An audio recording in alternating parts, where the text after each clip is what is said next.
चलिए समझिए क्वेश्चन को इसको भैया। मॉडर्न नर्मदा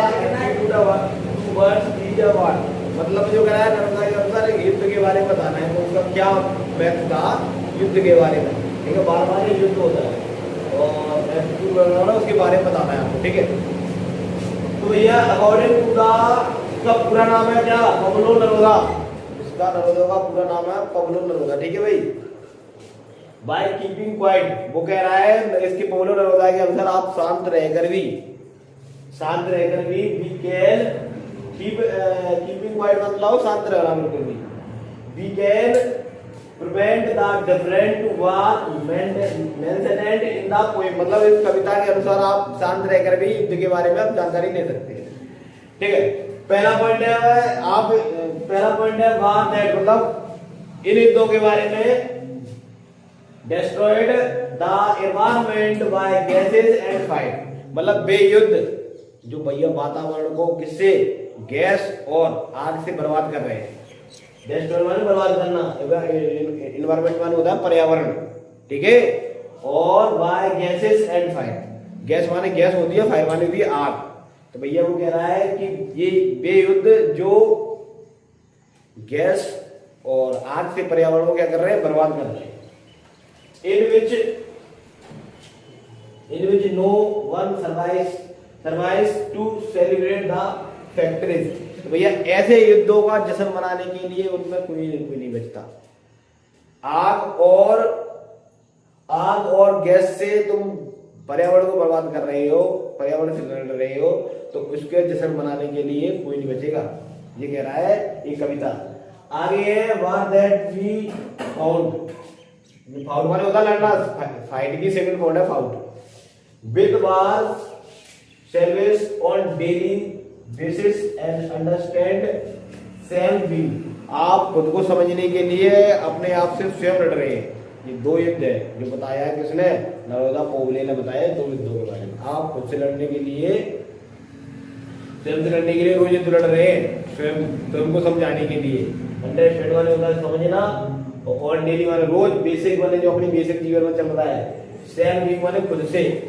ठीक है, और जिसको वीडियो नहीं देखा तो जूम करके देख लिया करो, क्वेश्चन में डिफरेंट आ रहा है तो जूम करके देख लिया करो, तो बोर्ड छोटा है, बड़ा लेके आएंगे तो साफ देखिए, और फिर डिजिटल बोर्ड में साफ दिखता है।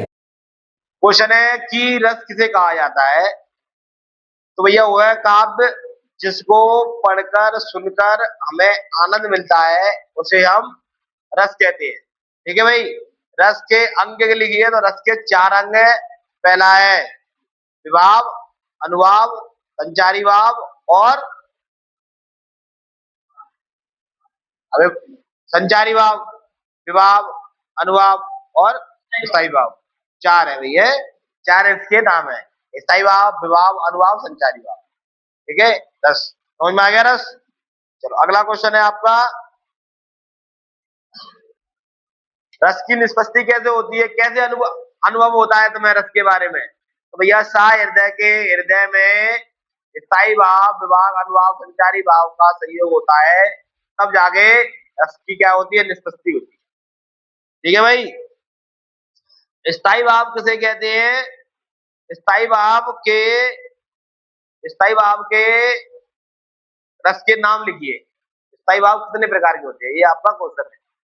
ठीक है भाई, तो भाई स्थायी हृदय के चित्त में भाव स्थायी भाव से स्वस्थ रहता है, तो उसे हम स्थायी भाव कहते हैं। बोलेगा, पता क्या बोलेगा, वह काव्य जिसको अपन पढ़ते हैं ना, वह काव्य जिसको पढ़ने के बाद हमारे हृदय में स्थायी रूप से विराजमान हो जाते हैं, उसे हम स्थायी भाव कहते हैं।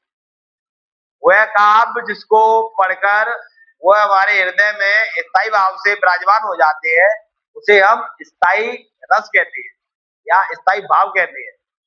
ठीक है, स्थायी भाव किसे कहते हैं, तो भैया वह रस या वह काव्य जिसको हम पढ़ते हैं या सुनते हैं, तो वो हमारे हृदय में परमानेंट हो जाता है, यानी कि स्थायी रूप से विराजमान हो जाता है, उसे हम स्थायी भाव कहते हैं। ठीक है, स्थायी भाव किसे कहा जाता है, तो जब हम किसी काव्य को पढ़ते हैं या सुनते हैं, तो वो हमारे हृदय में स्थायी रूप से विराजमान हो जाता है, उसे हम स्थायी भाव कहते हैं। इनकी संख्या कितनी होती है? 10 होती है। तो ये 10 हो गए, नाम याद कर लेना। और इसके रस, ये स्थायी भाव के रस कितने होते हैं? 10। तो इनका नाम और इसका स्थायी भाव, जैसा कि श्रृंगारस, श्रृंगारस का स्थायी भाव क्या है? रति। हासरस का स्थायी भाव हास। करुण रस का शौक। भैया ऐसे आपको 10 ही इनके नाम याद करने हैं पूरे। और भैया यही आता है आपके पेपर एग्जाम हॉल में, यही पूछा जाता है एग्जाम हॉल में भाई। अगला क्वेश्चन है, संचारी भाव किसे कहते हैं? 4 संचारी भाव के नाम बताओ।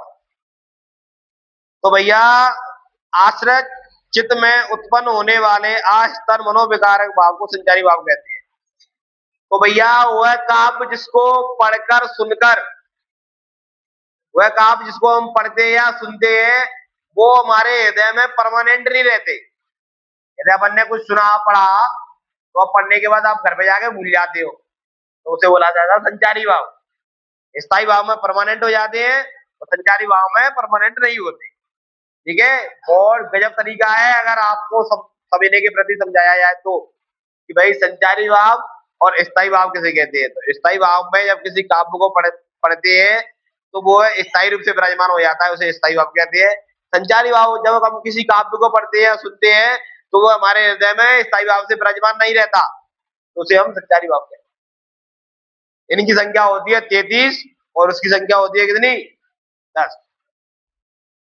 अब भाई क्वेश्चन ये आता है कि स्थायी भाव और संचारी भाव में अंतर लिखो। ये वेरी मोस्ट इंपोर्टेंट क्वेश्चन है। क्वेश्चन हमेशा अंतर ही पूछा जाता है, पूरी परिभाषा पर बताई, इनमें तो कुछ नहीं आएगा।